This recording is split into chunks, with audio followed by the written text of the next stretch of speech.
Bonjour et bienvenue dans cette séquence. On va essayer de continuer notre cours sur l'étude des fonctions. Alors aujourd'hui, on va essayer de faire la suite aux deux vidéos précédentes dans lesquelles on avait parlé d'un planning général pour étudier une fonction et du domaine de définition qui était la première étape dans ce planning. Donc aujourd'hui, on va essayer de parler sur des critères qui sont très importants quand une fonction en fait preuve, à savoir la symétrie et la parité. Et dans une autre vidéo, donc on va essayer de parler aussi de la périodicité, mais ce n'est pas aujourd'hui. Aujourd'hui, on va tout simplement consacrer cette séquence pour la symétrie et la parité. Avant de parler de la symétrie et la parité d'une fonction, on va se poser une question que beaucoup des étudiants et beaucoup des élèves se posent toujours à propos de ça. Pourquoi la parité et la symétrie d'une fonction? Et à quoi allons-nous nous en servir? C'est à quoi va servir cette symétrie, cette parité?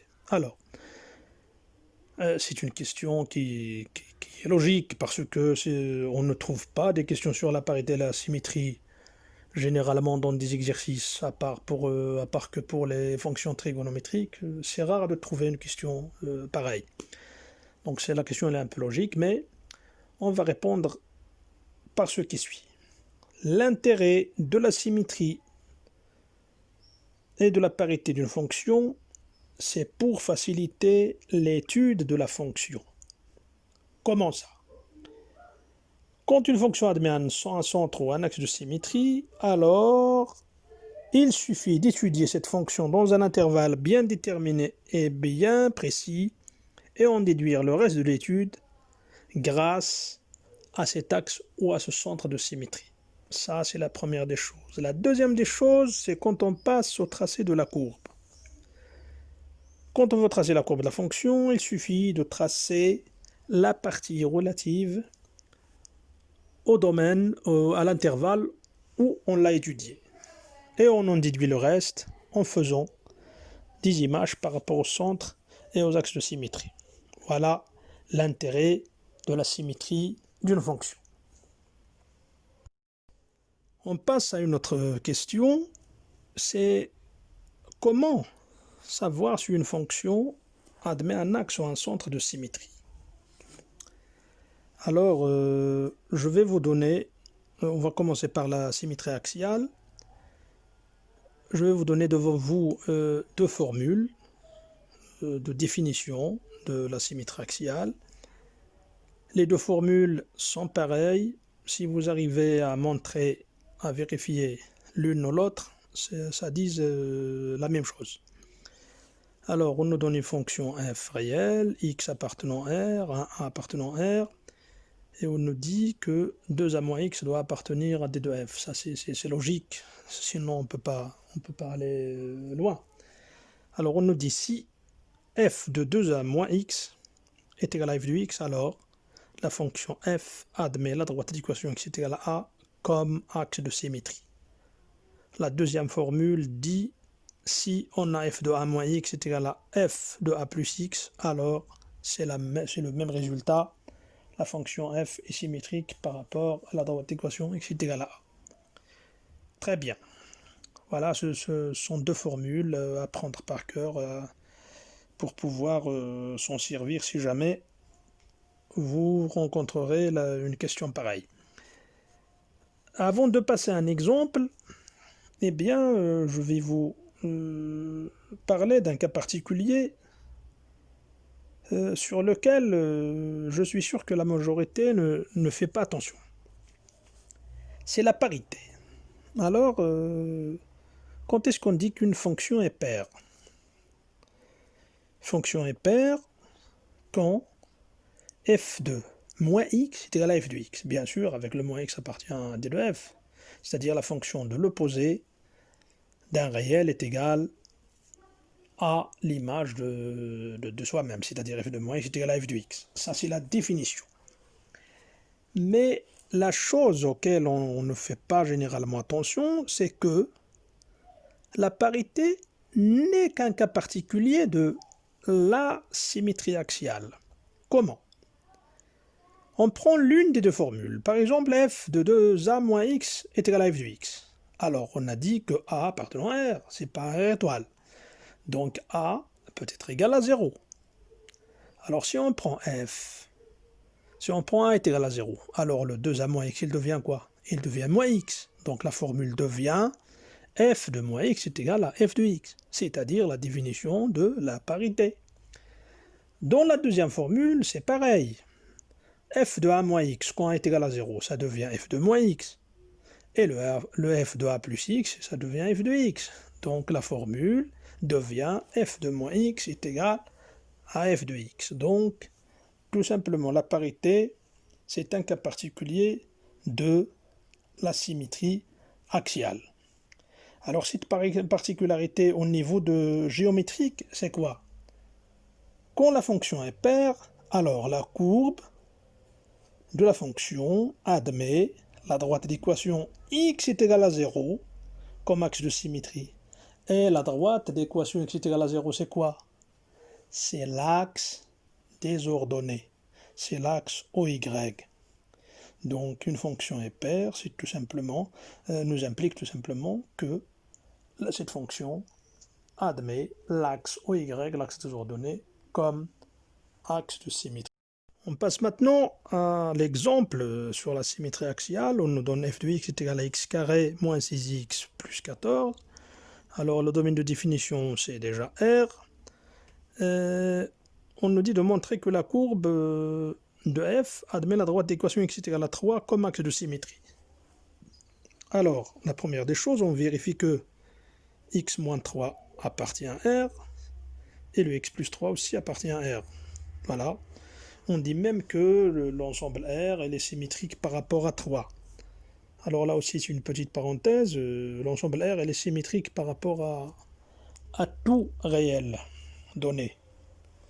Voilà, donc quand vous tracez votre droite, lorsque vous étudiez par exemple les inéquations, vous tracez moins l'infini, 0 plus l'infini. Alors, ça semble que c'est 0 qui est le centre de l'ensemble R, mais c'est faux. Tout n'importe quel réel peut être le centre de R, parce que c'est infini. Voilà, si on ferme la parenthèse, on passe au calcul. Alors f de 3 plus x, tout simplement égal à 3 plus x le tout au carré, donc on remplace le x par 3 plus x, moins 6 facteur de 3 plus x plus 14. Des calculs, ça donne x carré plus 5. De même, f de 3 moins x, ça donne 3 moins x le tout au carré, donc on remplace encore le x par 3 moins x, moins 6 facteur de 3 moins x plus 14, ça donne aussi x carré plus 5. Donc on vient de montrer l'une des deux formules, c'est-à-dire f de 3 plus x est égal à f de 3 moins x, on en conclut donc que la courbe, si le f admet la droite d'équation x est égal à 3 comme axe de symétrie. Voilà devant vous deux exemples de deux courbes exemplaires de deux fonctions qui ont un axe de symétrie. Voilà, une fonction quelconque, f de y, f de a plus x est égal à f de a moins x, bien c'est illustré dans la figure numéro 1. Et pour la figure numéro 2, c'est-à-dire à droite, c'est la fonction f de x est égal à x carré, donc c'est une fonction que vous connaissez déjà. Voilà, moins 1, avec le 1, elles ont la même image, etc. Voilà, pour ce qui est de la symétrie axiale. Maintenant, pour ce qui est du centre de symétrie, alors encore devant vous, je vous donne une formule que vous devez connaître par cœur, ou bien chacun a sa façon de faire pour ces trucs. Donc la formule nous dit que I pour x appartenant à R, A et B deux réels encore, avec le B est égal à f de A. Alors si on a f de a plus x plus f de a moins x sur 2 est égal à b, alors on dit que la fonction f elle est symétrique par rapport au point AB, c'est-à-dire au point de coordonnées AB, A et B, ou bien A et F de A, puisqu'on a dit que B c'est le F de A. Voilà. Pour ce qui est interprétation géométrique encore, quand une fonction admet un point de coordonnées A et B comme centre de symétrie, alors il suffit de tracer la courbe dans un côté de ce point et en déduire l'autre partie de la courbe en faisant l'image par rapport à ce centre de symétrie. Très bien, ça c'est pour la définition. Avant de passer encore à un exemple, on va étudier un cas particulier de la symétrie centrale. Eh bien encore, c'est l'imparité, c'est-à-dire la fonction impaire. La fonction est impaire si f de moins x est égal à moins f de x. Alors, pourquoi c'est un cas particulier encore? Il suffit de remplacer le a dans la formule de la définition par 0 et b par 0, c'est-à-dire le centre du repère orthonormé. 0, 0, de coordonnées 0, 0. Alors, dans la formule, qu'est-ce qu'on va trouver? F de 0 plus x, c'est-à-dire f de x, plus f de 0 moins x, c'est-à-dire f de moins x, est égal à 2b, c'est-à-dire 2 fois 0. C'est-à-dire f de x plus f de moins x est égal à 0. Ou bien tout simplement f de moins x est égal à moins f de x, qui est bien la définition de la fonction impaire. Voilà. Ça là encore, c'est une remarque à connaître, c'est très bien. Pour l'interprétation géométrique, quand une fonction est impaire, alors il admet le centre du repère orthonormé où on va tracer la courbe comme centre de symétrie, c'est-à-dire le O qu'on connaît donc dans les repères O et J. Quand une fonction impaire, alors elle est symétrique par rapport à O. Voilà pour ce qui est de la symétrie axiale. La symétrie, je veux dire la symétrie centrale, le centre de symétrie. Pour un exemple sur le centre de symétrie, alors on prend la fonction f de x est égale à x moins 2 au cube plus 4. On va montrer que la courbe ci de f admet le point de coordonnées 2, 4 comme centre de symétrie. Alors, on voit bien que, quel que soit x appartenant à R, x moins 2 appartient à R, et x plus 2 aussi. Donc encore, on dit que R est symétrique par rapport à 2. Et comme j'ai déjà dit que le R est symétrique par rapport à tout autre réel. Donc c'est une remarque aussi à faire. Pour ce qui est des calculs, f de 2 plus x est égal, on remplace le x par 2 plus x, donc c'est 2 plus x moins 2 au cube, plus 4, qui est égal tout simplement à x au cube, puisque le 2 moins 2 est égal à 0. Voilà pour l'égalité 1. On a aussi f de 2 moins x, c'est 2 moins x moins 2 encore, plus 4, qui est égal à moins x au cube, plus 4. Voilà, parce que encore le 2 moins 2 est égal à 0. Voilà pour la deuxième égalité. Alors, on fait l'égalité 1 plus l'égalité 2, on trouve que x cube plus 4 moins x cube plus 4 est égal à 8, qui est égal à 2 fois 4.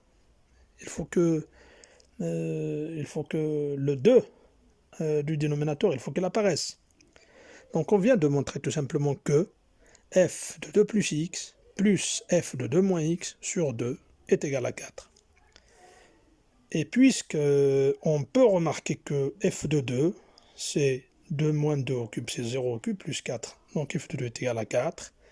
En conclusion, on dit que la courbe C de f admet le point A de coordonnées 2, 4 comme centre de symétrie. Et pour finir, voilà pour encore 3 figures de courbes qui sont impaires.